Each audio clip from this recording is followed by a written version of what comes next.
This is Dr. Nancy Snyderman. Water and wind devastated this country. Now there's another threat, waterborne infectious disease. 61-year-old Edgar Arabella is sick from drinking dirty water. He is living in a makeshift shack in Tacloban. He has lost everything. I'm just tired, suffocated, drinking seawater and dirty waters from the canal, trying to survive.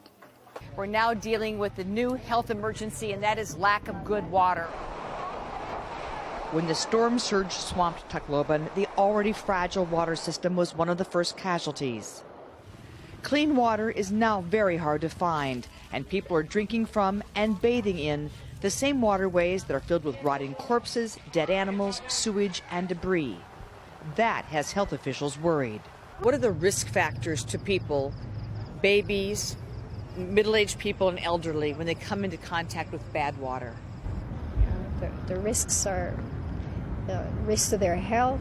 They could get diarrhea, they could get diphtheria, they could get typhoid fever, and they're already vulnerable to begin with, and so that would only aggravate the situation.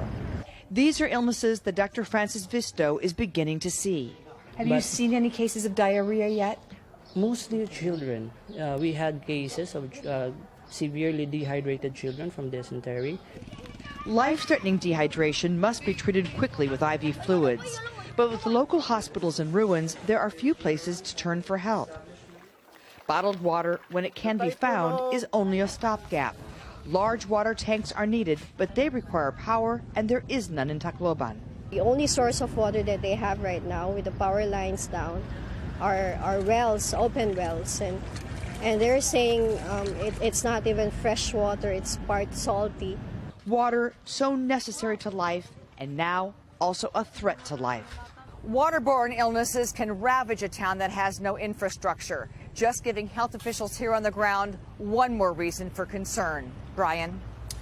Dr. Nancy Snyderman reporting from Manila for us tonight. And again, for our viewers who wish to help in this, all that information remains on our website tonight, NBCNightlyNews.com. Good evening. As you're about to hear, a U.S. Marine general said today the people of the Philippines don't have a week to wait. Some don't even have days to spare.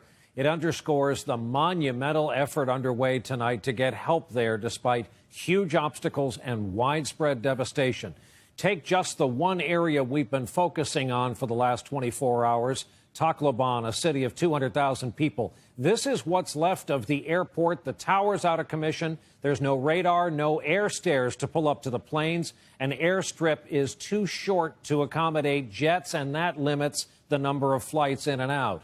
And this is what's left of the larger city. Water has become the key to survival, and the search for it is desperate. A second weather system has come along and again drenched the area with heavy rains. The feared death toll has been downgraded, but there's, of course, no way to know for sure. It's where we begin our reporting tonight. Before we hear from Dr. Nancy Snyderman on the medical effort, we begin with Angus Walker in Tacloban. The true extent of the devastation is now becoming clear. Island after island, village after coastal village torn apart. The city of Tacloban is in ruins. At the airport, they're fighting for a chance to escape. Cries of desperation fill the air. We need help, we need food, we need water, we need shelter. Overwhelmed and traumatized, their only option now is to get out. The typhoon has taken everything from them. Everything is gone. Our houses, everything. There's nothing to eat, there's nothing to drink. In the ruins and the rain, a downpour today. Survivors in Tacloban are now trying to rebuild their lives, but the misery goes on. What's happening to my country? We have no food. Help is not coming, she says. People here have become scavengers, desperate for food and water. Even the youngest are snatching what they can.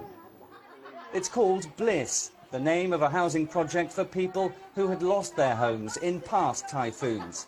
This time, it was no safe haven. Bliss is made up of a maze of narrow alleyways, and when the typhoon struck, they filled with water within seconds to above roof height. And yet most survived, quickly climbing high enough to escape. some clearly still happy just to be alive. But living is hard. Long lines for empty shelves. Medicines are rationed. As evening approaches, barricades are manned, a warning to looters. The army patrols, the people of Tacloban fend for themselves. As many struggle to get out, some do find space on a departing plane and make it to Manila, hundreds of miles and a world away. While at that same Manila airport, cargo planes are loaded with aid in a race against time. A week from now will be too late. There are people that are suffering tonight as it's raining on them with a second tropical storm, and we need to mobilize tonight. The need is getting greater by the hour. Angus Walker for NBC News in Tacloban, the Philippines.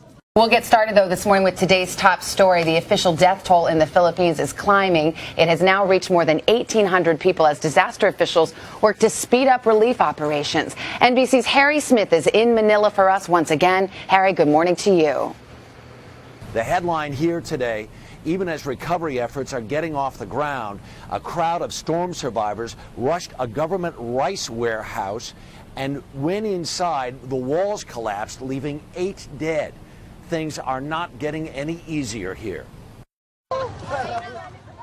Survivors are still trying desperately to get out of the hardest hit areas, places where money is meaningless, where it can't buy water, medical treatment, or food. We need food, only food. No money, no places, no televisions, no cell phones, no technologies. Food, we need food. Help is now arriving, even in some of the hardest to reach locations, where these U.S. veterans are heading to provide medical and search and rescue assistance. We respond very quickly before some of the larger aid organizations do.